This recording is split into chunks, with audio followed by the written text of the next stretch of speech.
Аюулгүй гадаад бодлогын байнгын орон дарга гэрхэн биш үү дээ. Та бүгдийн өдөр амлан айлтгая. Монгол улс 2024 онд нийт 162 оронтой худалдаа хийж, гадаад худалдааны нийт хэрэгэлт 27.4 тэрбум долларт хүрсэн байна. Үүнээс экспорт 15.8 тэрбум ам доллар, импорт 11.6 тэрбум ам доллар болж худалдааны тэнцэл 4.2 тэрбум ам доллар ашигтай гарсан байна.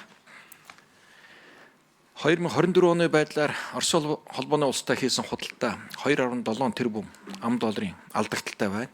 Сүүлийн 10 жилд Орос холбооны улсын экспортлох хэмжээ төдийл нэмэгдээгүй бөгөөд шатхууны эрэлт нэмэгдсэнтэй холбоотойгоор импорт өсөж, худалдааны бүтэц бүхэлдээ тэнцвэргүй болсон. Орос холбооны улс нь Евразийн эдийн засгийн холбооны гишүүн тул холбооны бусад гишүүн орнуудтай адил нэгдсэн гайлын тарифын бодлого хэрэгжүүлдэг. Монгол улсаас Евразийн эдийн засгийн холбоонд экспортлох бараанд 15-аас 50% гайлын татвар ногдуулж, эрүүл ахуй, хорой цэрийн өндөр шаардлага тавьж байгаа экспортын боломжийг хязгаарлаж байгаамаа. Мөн нийт экспортын 91.2% нь уул уурхайн бүтээгдэхүүний 94.7% нь мал аж ахуйн гаралтай бүтээгдэхүүний 82.7%-ийг зөвхөн бүгд найрамд хятад улсад экспортлж байна. Энэ нэг улсын зах зээлээс хэд хамааралтай болж үндэсний аюулгүй байдлын үс баримталд туссан эдийн засгийн аюулгүй байдалд бүрэлдэхүүн өсөлт, аюулгүй байдал сөрөг нөлөө учруулах хэмжээнд хүрээд байна. Оросын холбооны улс нь Евразийн эдийн засгийн холбооны гишүүн орн тул тус холбооны дүрм заасны дагуу холбооны 5 гишүүн орн нэгдсэн татврын тогтолцоотой бусад гадаад улс орнуудаа хийх худалдаанд нэгдсэн нэг цонхны бодлого хэрэгжүүлдэг бөгөөд импортоор орж ирэх бүтээгдэхүүнүүдэд 15-аас 50% татвар ногдуулахаас гадна эрүүл ахуй, хорой цээр, техникийн зохицуултын өндөр шалгуур шаардлага тавьдаг тул Монгол улсаас экспорт хийх болцоо хомогдмол байна.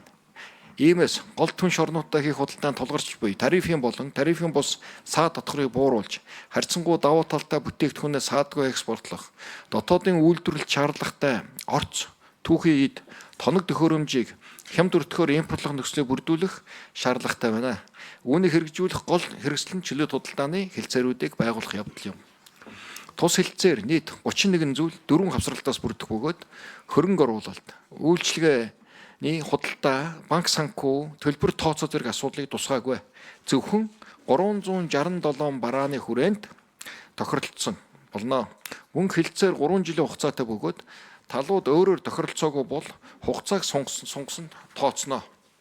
Хэлцээрийн хүрээнд 2 талаас ижил тооны буюу бараа тодорхойлох кодчлын уялдуулсан систем битгүүс 6 оронтой кодоор 367 нэр төрлийн бараанд тарифыг шууд тэглэх, тариф бууруулах, тохирсон квотын хэмжээнд тарифыг тэглэх, тохирсон квотын хэмжээнд тарифын хөнгөлөлт эдлэх гэсэн үндсэн 4 төрлөөр тарифын саад татварыг бууруулахаар тохиролцоо.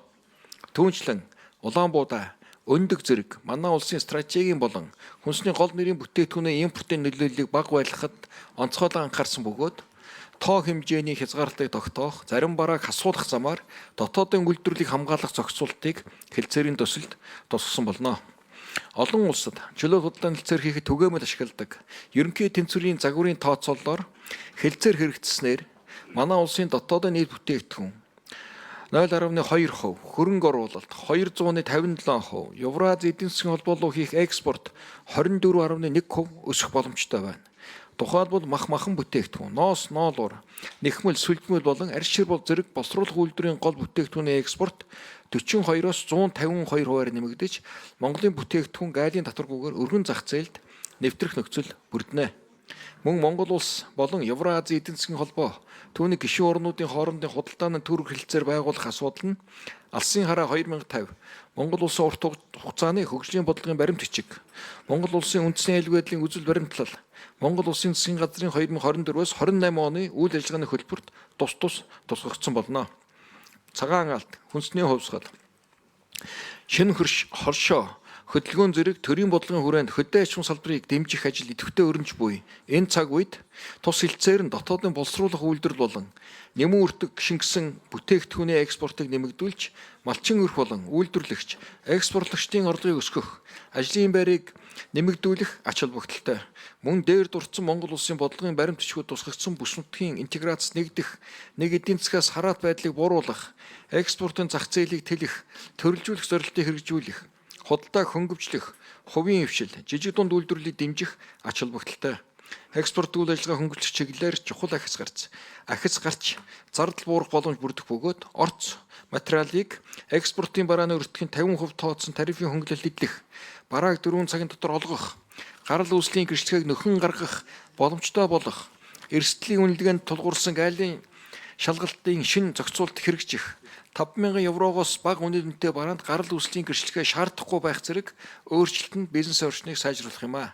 Энэхүү хэлцээр нь олон улсын гэрээний тухай хуулийн дагуу заавал сойрхон батлах олон улсын гэрээ тул асуудлыг хэлтсэн шийдвэрлэж өгнө.